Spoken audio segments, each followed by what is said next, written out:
कि भारत में 18वें लोकसभा कौमी असम्बली के इंतखाबात के हतमी नताइज आ गए हैं और इन नताइज ने भारतीय मीडिया के तमाम एग्जिट पोल्स और नरेंद्र मोदी के दावों पर पानी फेर दिया। भारतीय वज़ीर-ए-आज़म नरेंद्र मोदी ने अपनी इंतखाबी कैंपेन में 400 सीटें जीतने का दावा किया था, मगर इलेक्शन कमीशन के नताइज के मुताबिक बीजेपी 543 में से सिर्फ 240 नशिस्तों पर कामयाबी हासिल कर सकी है, जबकि हुक्मरान इत्तेहाद एनडीए कुल 293 नशिस्तें ही हासिल कर सका है। इसके मुकाबले में अपोजिशन इत्तेहाद ने कांग्रेस की सरबराही में 232 नशिस्तों पर कामयाबी हासिल की। इंतखाबी मराहिल मुकम्मल होने के बाद भारतीय मीडिया ने अपोजिशन इत्तेहाद को 125 से 150 नशिस्तों पर कामयाब करार दिया था, मगर हैरानकुन तौर पर इंडिया नामी अपोजिशन इत्तेहाद 232 सीटें ले उड़ा है। 2014 के लोकसभा के इंतखाबात में बीजेपी ने 282 जबकि 2019 के इलेक्शन में 303 नशिस्तें हासिल की थी। इस हिसाब से देखें तो 2019 के मुकाबले में बीजेपी की अवामी मकबूलियत में वाज़े कमी देखने को आई है और बीजेपी सरकारी मशीनरी और रियासती जबर के बावजूद मतलूबा हदफ हासिल करने में नाकाम रही है। गुज़िस्ता रोज अगर कांग्रेस की बात करें तो उनके सरबराह राहुल गांधी ने प्रेस कॉन्फ्रेंस में भी इसी बात का जिक्र किया था और कहा था कि उन्होंने ये इंतखाब सिर्फ बीजेपी नहीं रियासती मशीनरी के खिलाफ इलेक्शन लड़ा। खुफिया एजेंसियां, ब्यूरोक्रेसी और आधी अदलिया भी हमारे खिलाफ थी। बीजेपी ने पार्टियां तोड़ी, वज़ीर आला को जेलों में डाला और हर हथकंडा इस्तेमाल किया। नरेंद्र मोदी और अमित शाह ने इदारों को डराया धमकाया, मगर भारतीय अवाम ने साफ कह दिया मोदी को नहीं चाहते। हमारी लड़ाई भारतीय को बचाने की थी, जबकि दूसरी जानिब भारतीय वज़ीर-ए-आज़म नरेंद्र मोदी के दिल्ली में विक्ट्री स्पीच करते हुए मुसलसल तीसरी बार एनडीए की हुकूमत बनाने का दावा भी उन्होंने कर दिया है। और इसी इंतखाबात और इसके खित्ते पर क्या असरात होंगे ये हम जानेंगे अपने पैनल से, और हमारे पैनल में मौजूद होंगे हसन अस्करी साहब, सीनियर तज्ज़ियाकार सैयद मोहम्मद अली साहब और बैनुल-अक़वामी अमूर के माहिर डॉक्टर मारिया सुल्तान साहिबा भी हमें ज्वाइन करेंगी, जबकि सीनियर तज्ज़ियाकार ब्रिगेडियर रिटायर्ड हारिस नवाज साहब भी हमारे साथ होंगे। तो इस वक्त डॉक्टर हसन अस्करी जो कि हमें ज्वाइन कर चुके हैं, उनसे हम पहले उनका तज्ज़िया लेंगे। डॉक्टर साहब, सबसे पहले तो ये कि जो इंडिया के इलेक्शन है आप बड़ी गहरी नज़र रखते हैं खित्ते के ऊपर और उसके जो इंतखाबी मामलात हैं उन पर भी, आपको इसमें सरप्राइजेज और अपसेट्स कैसे लगे? जो सबसे बड़ी सरप्राइज़ तो ये थी कि बीजेपी का दावा था कि वो 400 से ज़्यादा सीटें जीतेंगे, ऐसा नहीं हुआ है और सिर्फ तकरीबन 40 सीटें हासिल हुई हैं। इसका मतलब ये है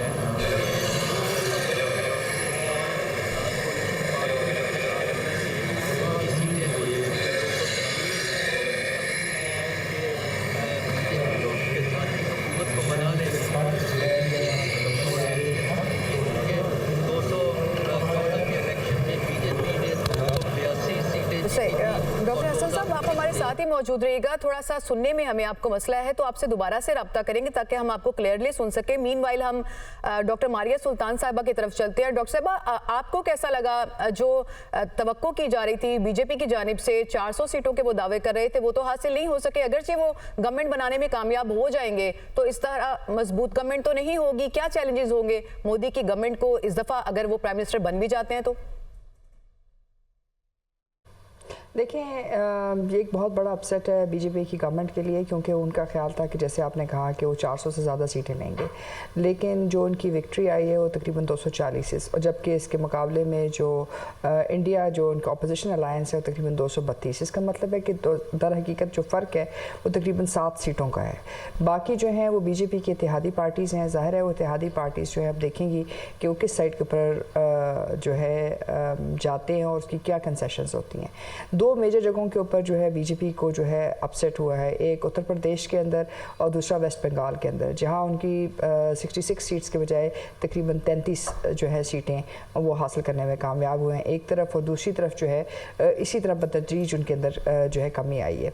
तो एक लिहाज से ये दो चीज़ों की अक्कासी करते हैं। एक तो ये कि जो हिंदुस्तान के अंदर जो बीजेपी की तरफ से एक सोच चलाई गई थी कि वो एक हिंदू जो है हिंदुस्तान बनाएंगे, ये उसकी एक तो नफ़ी है, जिसकी वजह से जो आइन की तब्दीली जो कांग्रेस की पार्टी कह रही थी कि जी वो उसको हमने बचाया है, ये आइन की जंग थी।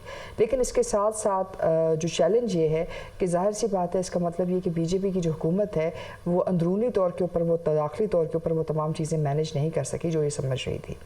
इसका मतलब ये है कि वो अब बैरूनी तौर के ऊपर जो है ज़्यादा जहाराना पॉलिसी इख्तियार करने की कोशिश करेंगे, और जाहिर सी बात है ये करने के लिए वो इंटरनली जो उनके रियासती इदारों के साथ, बिलखसूस उनके हिंदुस्तानी फ़ौज के साथ, हिंदुस्तानी पुलिस के साथ जो उनके ताल्लुकात हैं, उसके अंदर वो इजाफ़ा भी करेंगे और उसको इस्तेमाल करने की कोशिश भी करेंगे। इसलिए इलाकाई सतह के ऊपर अगर बीजेपी की हुकूमत बनती है तो फिर आपको इस किस्म की जो इंकर्शंस हैं वो ज़्यादा नज़र आएंगी, यानी कि जहाँ वो पाकिस्तान के ख़िलाफ़, चीन के ख़िलाफ़ और बाकी जो इलाकाई ताकतें हैं उनके ख़िलाफ़ जो है एक बड़ा वाज़े शिद्दत पसंदाना जो है रवैया भी इख्तियार करेंगे और उसकी बेस भी बनाएंगे। इसके साथ साथ अंदरूनी तौर के ऊपर जैसे जैसे ये दोनों जो उनकी पार्टनरशिप्स होंगे स्ट्रॉन्ग होंगे तो वो उसकी बुनियाद के ऊपर जो है अंदरूनी तौर के ऊपर भी अपनी जो यूथ है जिसको उन्होंने लूज़ किया है उसको दोबारा इंगेज करने की कोशिश करेंगे। तो ये एक लिहाज से एक टर्बुलेंट टाइम होगा, लेकिन एक चीज़ वाज़े तौर पे उभरी है कि जो हिंदुस्तान के जो अंदरूनी खलफशार था, जो एक तरह से मेरे ख़्याल से दोबारा जो है 3 जून 1947 की अक्कासी करते हैं ये इलेक्शंस, वो ये है कि अगर आप अक़लियतों के ख़िलाफ़, मुसलमानों के ख़िलाफ़ जो है एक महाज खड़ा करेंगे हिंदुज़म की बुनियाद के ऊपर तो उसका रद्द आएगा। 1947 में 3 जून 1947 में भी एक रद्द अमल आया था जिसकी बुनियाद के ऊपर पाकिस्तान जो है वाज़े वजूद में आया। इस वक्त ये जो कंसेशन है ये सिर्फ मोदी की उसकी इंटरनल पॉलिटिक्स की वजह से नहीं है, बल्कि एक वाज़े जो उनकी बयानिया रहा है जहाँ वो मुसलमानों के ख़िलाफ़, अक़लियतों के ख़िलाफ़ जो है एक हिंदुस्तान बनाना चाहती है, उसका रद्द अमल भी है जहाँ बाकी तमाम सियासी पार्टीज़ को बिलखसूस। अच्छा डॉक्टर साहब, अभी आप उत्तर प्रदेश की बात करी थी। उत्तर प्रदेश जो है बहुत ज़्यादा इसकी इंपॉर्टेंस है क्योंकि मरकज़ में गवर्नमेंट जो बनती है उसमें इसका बड़ा रोल होता है। यहाँ से जो मोदी हैं वो भी इलेक्शन लड़ रहे थे और राहुल गांधी भी इलेक्शन लड़ रहे थे इसके मुख्तलिफ हल्कों से, तो इसकी तो एक इम्पॉर्टेंस है। लेकिन जो भी शिफ्ट आया है इसमें आप क्या इसकी वजह समझती हैं? क्या ये जो उनका तशद्दुद पसंद जो नज़रिया था उसको मुस्तरद किया है यूथ ने या जो वहाँ के अवाम है उन्होंने? क्या समझती हैं इसके क्या फैक्टर्स हो सकते हैं? देखिए जो ज़मीनी तौर पर चीज़ें नज़र आ रही हैं तो उसमें तो 2 चीज़ें नज़र आ रही हैं, क्योंकि अगर आप पहले इलेक्शंस में देखते हैं तो यूपी के अंदर बिलखसूस तकरीबन 80 सीटें हैं जो नेशनल असम्बली में जाती हैं, इसलिए इसको कहते हैं जी स्विंग स्टेट। ये एक बहुत अहम रियासत है हिंदुस्तान की जो हिंदुस्तान की सियासत के ऊपर इम्पैक्ट करती है। दूसरी जो स्टेट है वो वेस्ट बंगाल की है जिसमें तकरीबन 82 सीटें हैं। अब इन दोनों सूरत हाल जब आप दोनों को ज़रा करीब से इसका तज्जिया करते हैं तो आप ये देखते हैं कि पिछली दफ़ा तकरीबन 71 सीटें जो थीं वो बीजेपी की हुकूमत को मिली, उससे पहले तकरीबन 66 थी, लेकिन इस दफ़ा सिर्फ 33 सीटें मिली। इसका मतलब ये है कि अगर यूपी में 33 सीटें मिली तो इसका मतलब ये है कि 2 चीज़ें, एक तो ये कि वहाँ जो स्टेट मशीनरी रियासत इस्तेमाल हुई वहाँ के अंदर, वहाँ फसादात के लिए या मुसलमानों के ख़िलाफ़ एक तरह से एक वाज़े स्टांस के लिए लोगों ने उसका रद्द अमल दिया। इससे पहले उसके अलावा जो सिटीज़न एनवायरनमेंट एक्ट के तहत जो उनसे लोगों से शहरियत ली गई है, बिलखसूस जो अक़लियतें उनको ये कहा गया कि दोबारा अपनी शहरियत को रजिस्टर करवाएं, तो ये उसका रद्द अमल है जहाँ लोगों ने अपना वोट का हक़ इस्तेमाल भी किया और बावजूद इसके कि रियासत और जो तमाम मशीनरी थी वो उनके ख़िलाफ़ काम कर रही थी, उसके बावजूद जो है बीजेपी की हुकूमत तकरीबन 33 सीटें, तकरीबन 66 में से 33 सीटें वो हार गए यूपी के अंदर। इसी तरह जब आप वेस्ट बंगाल में आते हैं तो वेस्ट बंगाल जो है वो वाहिद सूबा है जहाँ बहुत ज़्यादा बांग्लादेशी और मुसलमानों की अक्सरियत है और वहाँ भी जो रीजनल अलायंस है तृणमूल कांग्रेस, वो उन्होंने तकरीबन जो है बीजेपी को मात दी और तकरीबन 29+ सीट्स ली।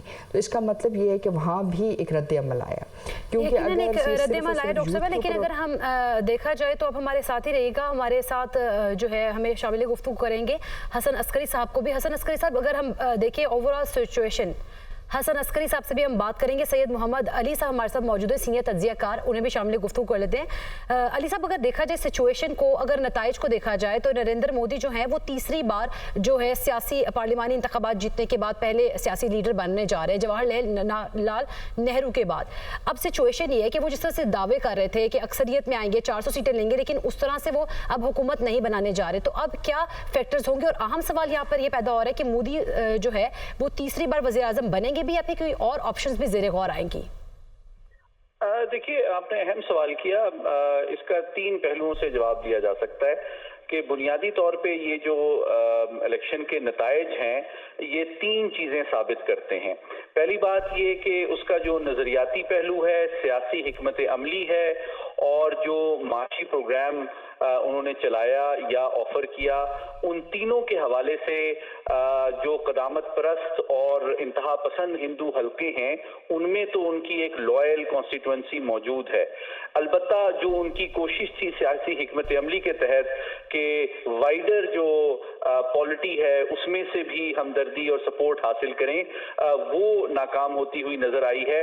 बल्कि जो एक इंतहा पसंदाना उनकी सोच और बयानिया था और नॉन कंजर्वेटिव जो एलिमेंट्स को रीच करने की और उनकी जो एक्सप्लॉयटेशन की पॉलिसी थी और साथ ही साथ जो महंगाई और गुर्बत और एम्प्लॉयमेंट के हवाले से उनके प्रोग्राम में चैलेंजेस थे, मैं समझता हूं उसको भी जो ऑपोजिशन पार्टीज खसूसन कांग्रेस का जो अलायंस है, इंडिया नाम है, उसने एक्सप्लॉयट किया है। इसीलिए आप देखें कि इस दफा के जो इलेक्शन नताइज हैं उसमें जो हरीफ सियासी जमातें हैं उन्होंने एक बड़े पैमाने पे गेन किया है, जिससे ये साबित होता है कि भारत के अंदर हिंदुत्व का नजरिया जो है वो बदस्तूर मौजूद है, लेकिन उसकी एक खास हल्के और लॉयल कॉन्स्टिट्यूंसी में तो सपोर्ट बेस मौजूद है और शायद रहेगी, लेकिन वाइडर पॉपुलर लेवल पे एक एब्सोल्यूट मेजॉरिटी की जो उनकी ख्वाहिश और ख्वाब था कि जी 400 से ज्यादा सीटें लेंगे और फिर शायद आइन को भी वो भारत के सेकुलरिज्म और जमहूरी रवायात से पाक करने में कामयाब हो जाएंगे। मैं समझता हूँ थैंकफुली वो हिकमत अमली उनकी कामयाब नहीं हुई है, जो कि इस बात का सबूत है कि इंतहा पसंदाना सोच। मोहम्मद अली साहब, इंतहा पसंदाना जो नजरिया था मोदी का उसको तो रद्द कर दिया वहाँ की कौम ने, खासतौर पे यूथ ने, हमने देखा वहाँ की आवाम ने उसको एक्सेप्ट नहीं किया, लेकिन किसी न किसी तरह समहाउ गवर्नमेंट तो बनाने में कामयाब हो जाएंगे। सवाल मेरा आपसे ये है कि पहले तो वो एक बड़ा मैंडेट और एक मेजॉरिटी की गवर्नमेंट उन्होंने एंजॉय की, तो इस बार क्या उसी तरह की स्टेबल गवर्नमेंट होगी? ये खतरा हमेशा उनके सर पे लटकता रहेगा कि अगर जो उनकी मुखालिफ या नाराज ग्रुप्स हैं वो अगर मिल जाते हैं ऑपोजिशन के साथ तो उनकी गवर्नमेंट को मसला भी हो सकता है? ये मुझसे सवाल है आपका? जी बिल्कुल, आपसे। जी बिल्कुल। मैं समझता हूं कि देखिए एक बड़ी मजबूत वोकल और क्रिटिकल जो ऑपोजिशन का लोकसभा में मौजूद होना जो है ये एक पॉजिटिव साइन है जमहूरियत के लिए, क्योंकि जो एक डिस्टेबलाइजिंग अग्रेसिव फॉरेन और डिफेंस पॉलिसी है, इंतहा पसंदाना और एक्सप्लॉयटेटिव इंटरनल पॉलिसी है, इन दोनों के ऊपर तवक्को ये है कि एक स्ट्रॉन्ग और बड़ी ऑपोजिशन का एक रिस्ट्रेनिंग इफेक्ट सामने आएगा, क्योंकि अब उनको कॉम्प्रोमाइजेस करने पड़ेंगे, उनकी बात को कंप्लीटली वो इग्नोर नहीं कर सकते। तो मैं समझता हूं कि मैं पुरुमीद हूं कि भारत की दाखिली, खारजा और दिफाई पॉलिसी पे की जो इंतहा पसंदाना सोच की जो कंट्रोल था उसमें कमी किसी हद तक आएगी, लेकिन मुकम्मल खात्मा नहीं होगा। सही, तो जो डेमोक्रेटिक अप्रोच है और जो लिबरल अप्रोच है उसके लिए ये कॉम्बिनेशन अच्छा है। सईद मोहम्मद अली साहब, आप ये समझते हैं, आप हमारे साथ ही रहिएगा क्योंकि ब्रिगेडियर रिटायर्ड हारिस नवाज साहब भी हमें ज्वाइन कर चुके हैं। सर बहुत शुक्रिया आपके कीमती वक्त का भी। सबसे पहले तो आप ये बताइए कि आपको ये जो अपसेट्स और सरप्राइजेज हैं ये कैसे लगे, कैसे एनालाइज करेंगे? I mean it's a good surprise, क्योंकि यही इनका नारा था, अगर आपको याद हो, कि इस बार 400 पार, एंड बेसिकली मकसद उनका यह था कि अगर वो 400 की ले लेते हैं मेजॉरिटी तो वो कॉन्स्टिट्यूशन को अमेंड कर सकते थे, and that was very serious, क्योंकि ये माइनॉरिटी के खिलाफ नए कानून लेके आते, मुसलमानों के खिलाफ और कानून लाते, क्योंकि ये कहते थे मुसलमानों के ये घुसपैठी हैं, ये इनके अल्फाज हैं, जबकि इतनी ज़्यादा तादाद में मुसलमान वहाँ पर शुरू से रह रहे हैं, लाइक कश्मीर में कर रहे हैं, फिर खालिस्तान के ख़िलाफ़ कर रहे हैं, क्रिश्चियन के खिलाफ जो कुछ किया है। एक तो ये वजह जो इस पर बहुत बड़ा सेटबैक हुआ है, कम से कम इनके पास सिंपल मेजॉरिटी भी नहीं है, they need the support of at least Bihar और आंध्र प्रदेश में जो जहाँ पर हैं, और वो जो लोग हैं उनका इंक्लाइन जो है वो माइनॉरिटीज़ की तरफ है, दे डोंट गो कि वो हम एक्सट्रीमिस्ट नहीं हैं, वो इससे उन्होंने हेट पॉलिसी जो थी ना, ये ख़ास तौर पे नरेंद्र मोदी की, उसको रिजेक्ट किया वहाँ के अवाम ने। दे वांट सेकुलर स्टेट, जो पहले उनका एक शनाख्त थी उसको इन्होंने मसक करके रख दिया था, जो जुल्म बर्बरियत इन्होंने की है, जो कश्मीरियों पे जुल्म की है, फिर 370 वो किया, 35A किया, उसके बाद क्रिश्चियन के साथ जो मणिपुर में किया, फिर बिहार में मुसलमानों के साथ जो किया, फिर क्रिश्चियन के साथ जो किया, खालिस्तान में कर रहे हैं, कनाडा में, अमेरिका में सिखों को मारा, ये सारी चीज़ इनके खिलाफ गई है। और उसके बाद जिस तरीके से इन्होंने दबाया लोगों के अपने सिक्योरिटी एजेंसीज़ के साथ, जो इनकी SFB थी उनके ख़िलाफ़ उनको किया, जितने ये इनके मिनिस्टर थे, पार्टी लीडर थे, उनको अरेस्ट कर लिया, मजबूर किया, कोर्स किया, उनको पार्टी छोड़ने पे मजबूर किया, दिस एवरीथिंग वेंट अगेंस्ट। और उसके बाद इन्होंने मीडिया को कंट्रोल किया हुआ था, मीडिया बहुत ज़्यादा इनकी फेवर में था। वो भी इसका मतलब है कि लोगों में अब मॉडरेट लोग हैं वहाँ के, देव रियलाइज के इंडिया इस तरह नहीं आगे चल सकता। और उसके साथ जो एक और अगर आपने देखें, एक कोर्ट्स तो 60% कोर्ट्स को इन्होंने कंट्रोल किया हुआ था। आप भारतीय आप देखेंगे वहाँ पे बाबरी मस्जिद अयोध्या में इनके साथ क्या हुआ है, जहाँ देवर इनके बूस्ट करते हैं कि हमें ये वहाँ से दे कुड नॉट विन और वो सीट लूज़ की। तो आई थिंक इसको देखा जाए तो ये बहुत बड़ा सेटबैक है। और मोदी ऊपर से ही शोइंग कि he is very happy but he is really unhappy.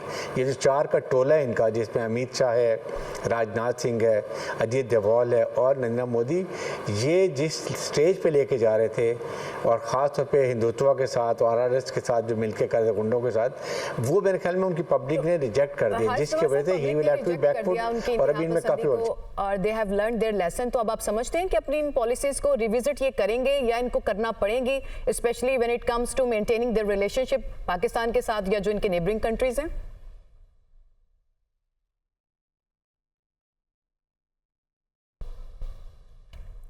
क्योंकि ये इसी पे वोट ले रहे हैं और इन्होंने आगे भी अभी कश्मीर में और तंग करने हैं लोगों को, जिस तरीके से वहाँ का वोट बैंक चेंज कर रहे हैं, कॉन्स्टिट्यूंसी चेंज कर रहे हैं, नंबर ऑफ़ हिंदू सीट बढ़ा रहे हैं।